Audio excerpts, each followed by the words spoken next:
अस्सलाम वालेकुम। आज हम बना रहे हैं आलू के पकोड़े एक नए अंदाज में। ये बहुत ही आसान है। ये देखें, ये हमें बारीक बारीक इस तरह से आलू काटने हैं। 2 अदद आलू ले लें, आप इसको बारीक काट लें। बिल्कुल इस तरह से बारीक बारीक काटना है हमें और उसको ठंडे पानी में आप भिगो दें। ये 1 चम्मच कॉर्नफ्लोर, 2 चम्मच हमने मैदा लिया है, 1 चम्मच हमने ली है कुटी हुई मिर्चें और आधी चम्मच नमक। बहुत कम चीज़ों से बन जाते हैं और बहुत ही मज़ेदार बनते हैं। बच्चे बहुत शौक से खाते हैं।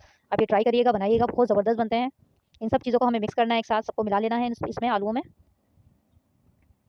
ये देखिए, इस तरह से मिक्स करके हमें इस तरह से ये सब चीज़ें इसमें डाल के इसको मिक्स कर देना है। अगर आपको मेरी वीडियो पसंद आती है तो आप उसको लाइक करें, शेयर करें, मेरे चैनल को सब्सक्राइब करें, मुझे बता दिया करें कि आपको मेरी वीडियोस कैसी लगती हैं। ये देखें, ये मैदा डाल दिया है मैंने इसमें। बहुत क्रिस्पी बनते हैं, केचप से खाएं आप, ये चटनी से बहुत मज़ेदार लगते हैं। बच्चों के लिए बनाएं, बच्चे तो बहुत ही शौक से खाएंगे ये हमने थोड़ा सा पानी डालना है, बहुत ज़्यादा नहीं। थोड़ा सा पानी डाल के हमें इसको मिक्स कर देना है। देखें इस तरह कि ये इकट्ठे होने लगे एक साथ। फिर हमें इसको फ्राई करना है। देखें इस तरह से जुड़ने लगे हैं ये आलू, इस तरह हमें करके। और हमें इसको फ्राई बहुत ज़्यादा तेज़ नहीं दबाना है, इसको हल्का हल्का करके इसको हमें फ्राई करना है।